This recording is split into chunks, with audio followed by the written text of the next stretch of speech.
여기서 정말 중요한 거 두 가지 포인트를 말씀해 드릴 테니까요. 여러분들 이 부분은 놓치지 말고 보시기 바랍니다. 안녕하세요, 유정원 변호사입니다. 오늘은 임대차 3법의 마침표를 찍는 전월세 신고제에 대해서 알아보려고 합니다.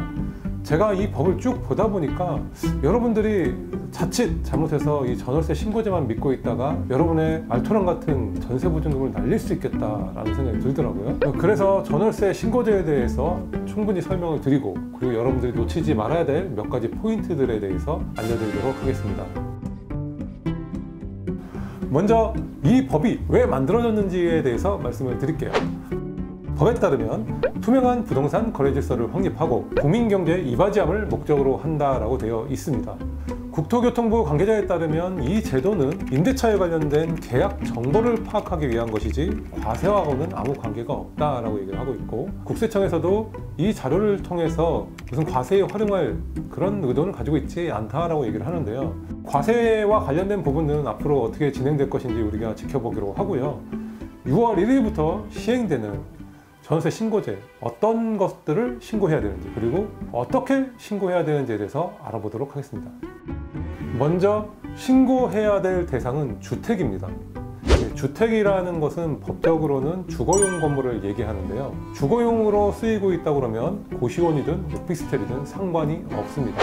여기서 알 수 있는 것처럼 상가는 신고 대상이 아닙니다. 제가 볼 때는 상가는 이미 다 과세가 되고 있거든요. 그래서 앞으로 주거용 주택에 대해서도 과세를 하려는 그런 의도로 이런 신고제가 생기지 않았는가라는 것을 여기서도 조금은 의심을 할 수 있긴 합니다. 그렇다면 모든 주택이 신고 대상이냐? 그거는 아닙니다. 전세보증금이 6천만 원 또는 월세 30만 원을 초과하는 임대차 계약에 대해서만 신고를 하게 되어 있습니다. 그리고 임대차 계약을 갱신하는 경우에도 차임이나 보증금이 증가하는 경우에는 신고를 해 주셔야 합니다. 그리고 우리나라 모든 지역에 있는 주택을 신고해야 되는 것이냐? 그것은 아닙니다. 경기도를 제외한 군단위 지역에 있는 소규모 주택들은 신고하지 않아도 됩니다. 자, 그렇다면 여러분들이 어떤 주택을 신고해야 되는지는 아셨을 테니까요. 그렇다고 그러면 어떻게 신고를 해야 될까요? 임대인이 혼자 가서 신고하면 될까요? 아니면 임차인이 혼자 가서 신고하면 될까요? 법에 따라서는 둘이 공동으로 신고를 하게 되어 있습니다. 그래서 법에서는 주택임대차 신고서라는 양식을 만들었고요. 그 신고서에 임대인과 임차인이 공동으로 서명 날인을 해서 신고를 마무리할 수 있도록 했습니다. 그런데 누군가 한 명은 거부할 수 있잖아요. 예를 들어서 나는 임대인 입장에서 월세를 받고 하는 것들이 알려지는 게 싫다. 그러니까 우리 이거 신고하지 말고 그냥 두자. 이런 경우도 있을 수 있잖아요. 그런 경우라고 한다 그러면은 공동으로 신고를 해야 되는데 한 명이 신고를 못하는 경우도 생길 수 있겠죠. 그런 경우를 대비해서 단독으로 신고할 수 있는 절차를 마련해 두기도 했습니다. 일방이 신고를 거부하는 경우에는 임대차 계약 신고서에 단독으로 서명 날인을 하고 임대차 계약을 체결했다는 사실을 입증할 수 있는 서류, 예를 들어서 임대차 계약서 같은 거겠죠.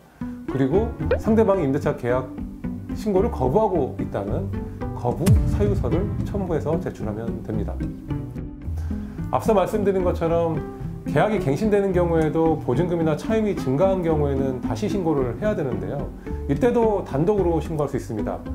임대차 계약서 사본, 그리고 계약 갱신이 되었다는 사실을 입증할 수 있는 서류, 예를 들어서 계약 갱신을 요구하는 내용증명 같은 거겠죠. 이런 서류를 구비해서 신고를 단독으로 할 수 있습니다.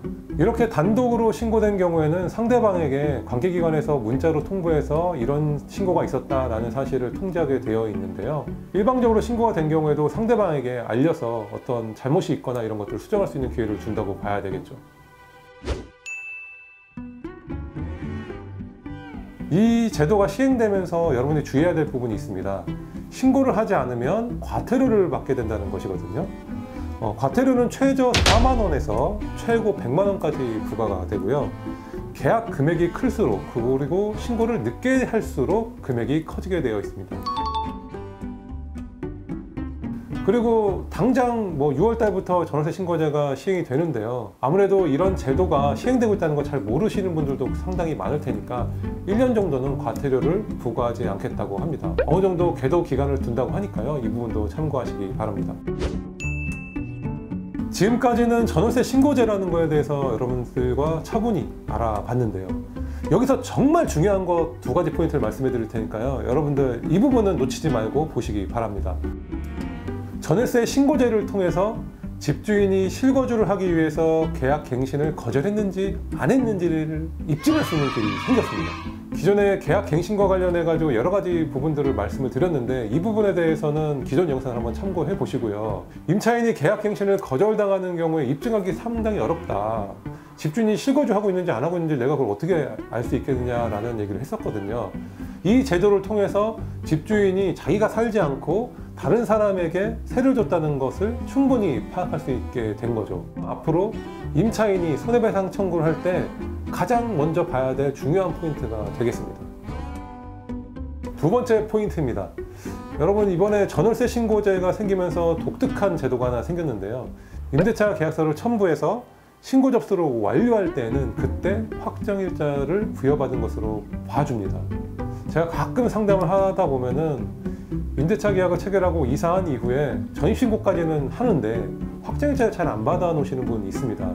그런 분들도 신고 접수를 통해서 확정일자를 받게 되니까 그런 분들은 일부 구제를 받을 수 있는 길이 생겼는데요.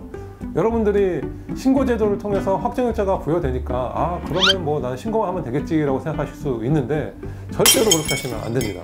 법에서는 임대차 계약 체결일 이후 30일까지 신고를 하라고 되어 있거든요. 그러면 신고를 통해서 확정일자가 부여된다고 한다면 30일에 갭이 생길 수 있는 거잖아요. 여러분들이 통상적으로 이사를 가게 되면 그날 전입신고하고 확정일자를 받거든요. 그래야지만 내가 어떤 권리를 보장할 수 있는 순위가 그날 생기는 거거든요. 그렇게 하지 않았다가는 이런 갭으로 인해서 여러분들이 큰 피해를 보실 수 있겠다라는 생각이 들더라고요. 전월세 신고 제도를 통해서 여러분들이 어떤 권리를 보장받을 수 있는 길이 생겼지만 여러분들이 어떤 착오를 하셔가지고 제가 말씀드렸던 것처럼 확정일자를 늦게 받는 그런 일은 없어야 된다고 생각합니다. 그래서 꼭 이사하시는 날 확정일자를 받으시는 것을 추천드립니다.